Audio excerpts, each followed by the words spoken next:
Why do you say that every time we eat, we're casting a vote? Every bite you take, every dollar you spend on food is a kind of a vote. You're voting for the health you want, and you're voting for the world you want. The question isn't, do you make a difference? It's what kind of a difference are you going to make? What kind of future do you want? And I say, make that vote a conscious one, because when you bring your food choices into integrity with your conscience, with your values, with your life goals and your aspirations, then your life takes on a potency, a congruency, and a power that is immense. What are the 10 top action steps people can take to improve our health and the planet's and the treatment of all species on the planet? Number 1, eat less meat. Number 2, move away from sugar and processed junk. Number 3, focus on healthy habits that you can sustain in your day-to-day life. Plan ahead, shop from lists, cook on weekends so you have an abundance of food and cooking quantity. Number 4, build your social network around healthy food. So you can have a healthy meal swap with friends or family, make some extra food for the neighbors, that kind of thing. Number 5 is shop consciously in your location. So if you can support a farmer's market or community-supported agriculture, that's a great step. If you can support a natural food store, that's also a positive step. So choose consciously where you shop. It'll help steer you in the right direction, but it'll also be a way to contribute to your ethics and values. If you want more local, healthy, strong, vibrant economy, if you want to support healthy farmers doing the right thing for yourself and your loved ones, if you want to support local businesses. Number 6 is to choose what you buy consciously and to support fair trade and sustainably raised products. Organic in particular is great. These are all, it matters how food's grown, how it's processed, whether it's sprayed with pesticides or not, how animals and farm workers were treated. Number 7 is to become a spokesperson. Share books, videos, films with people you love. Let them know, because food is something that we all participate in. And so as you discover more and as you live more, it's natural to want to share it. Number 8 is to become politically active and engaged. You can meet with local school board to talk about the school lunch program. You could meet with the local representative to talk about government subsidies of the farm bill and subsidies of commodities, crops, and factory farm meat, and say that you, as a taxpayer, you want to see your money go to things like food for hungry poor people to be able to eat healthy food rather than subsidizing giant agrochemical companies so they can treat animals horribly and get rewarded and lower the price per pound to the consumer. We don't want to subsidize the wrong stuff. Number 9 is to saturate your diet with health-giving, fabulous foods that are really good for you. I'm talking mushrooms, greens, healthy spices. These are all wonderful, and they're all going to be foods that when you love them, they will love you back. And number 10 is to find recipes you love that are good for you and add them to your starting rotation and share them with people you care about. What are the policies that our government can take that would have the greatest benefit to society and the world? Right now we have a farm bill in which taxpayer money is subsidizing essentially junk food. Wonder Bread.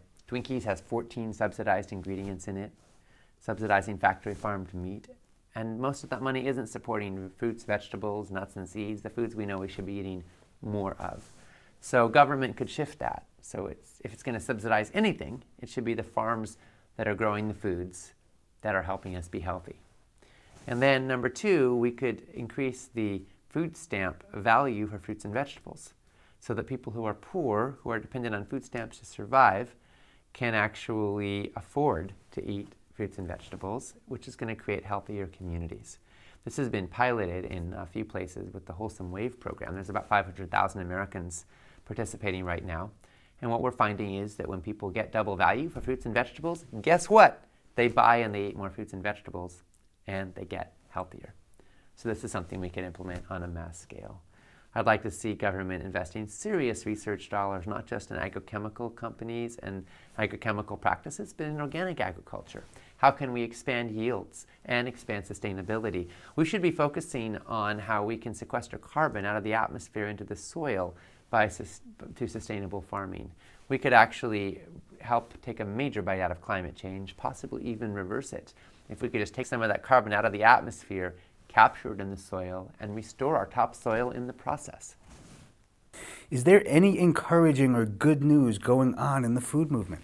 I'm so inspired by what's happening in the food movement right now. In the last generation, we've seen a 5-fold increase in the number of farmers markets in the United States, 5-fold increase in the number of people participating in community-supported agriculture or CSA programs, which are buying direct from local farmers. We have seen about a 4-fold increase in sales of organically grown foods in the United States. All over the place, people are rising up and caring how their food's produced, how it's grown, where it comes from, who grew it, and we care about local. And we care about real food instead of processed junk. Sales of sugary breakfast cereals have been going down. Sales of certified non-GMO foods have gone from nothing to over $25 billion in the last 7 years in the U.S. alone. 9 U.S. states have banned gestational crates for mother pigs, and the entire European Union has done likewise. So there are a lot of places where we are making inroads, and we're making change, and we're changing what we eat and what we grow, and what restaurants are serving. When I was a kid, you couldn't get whole wheat bread in a supermarket. Now it's all over the place. When I was a kid, you couldn't find tofu or soy milk. Now the question isn't, can you find soy milk? It's, is there hemp milk and almond milk and nut milks of every kind and oat milk? And do they have rice milk?